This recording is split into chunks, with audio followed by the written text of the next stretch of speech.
তো বন্ধুরা, আজকের কাহিনীটা একটি চতুর ব্যক্তির। তো মনোযোগ দিয়ে শুনতে থাকো। জল নয়, চাষি কিনেছে কুয়ো। একবার এক চতুর ব্যক্তি তার নিজের কুয়োটিকে একজন চাষিকে বিক্রি করে দেন।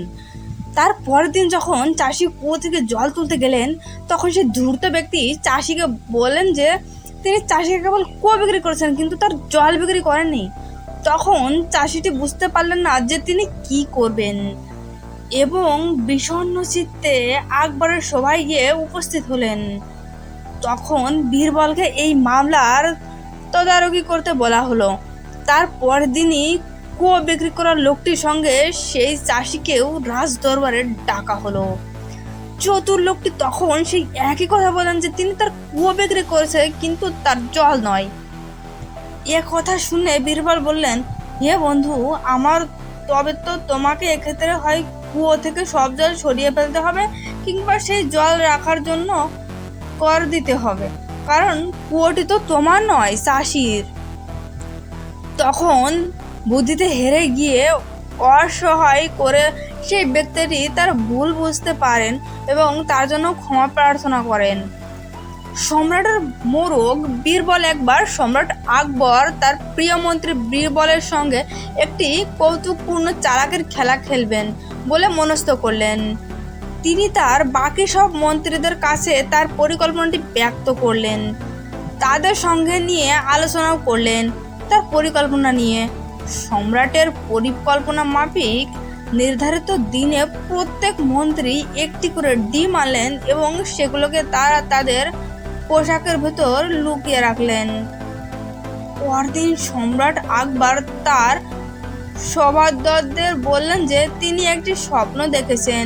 সেই স্বপ্ন তিনি দেখেছেন যে সভার প্রতিটি মন্ত্রী যদি রাজপুকুর থেকে একটি করে ডিম সংগ্রহ করে আনেন, তাহলে সেটি সম্রাটের প্রতি তাদের আনুগত্য প্রমাণ করবে।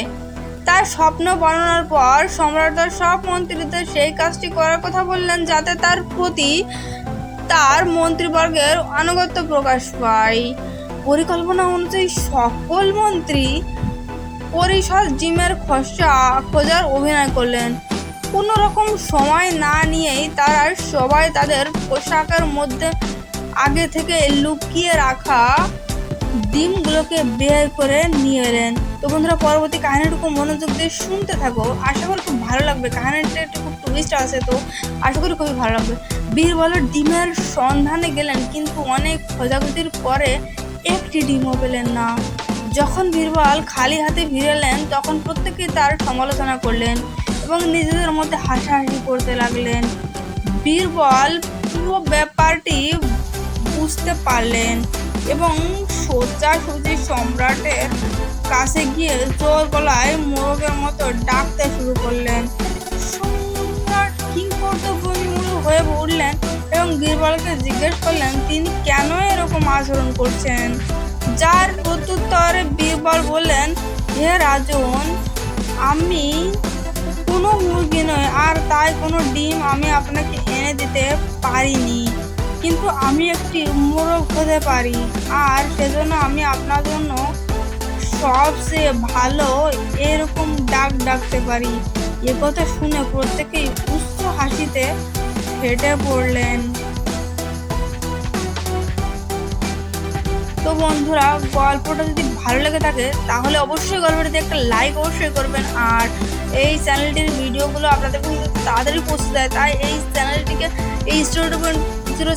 সাবস্ক্রাইব করে বেল আইকন অল অপশনে সেট করে রাখবেন। এতক্ষণ ধরে মনোযোগ দিয়ে শোনার জন্য ধন্যবাদ।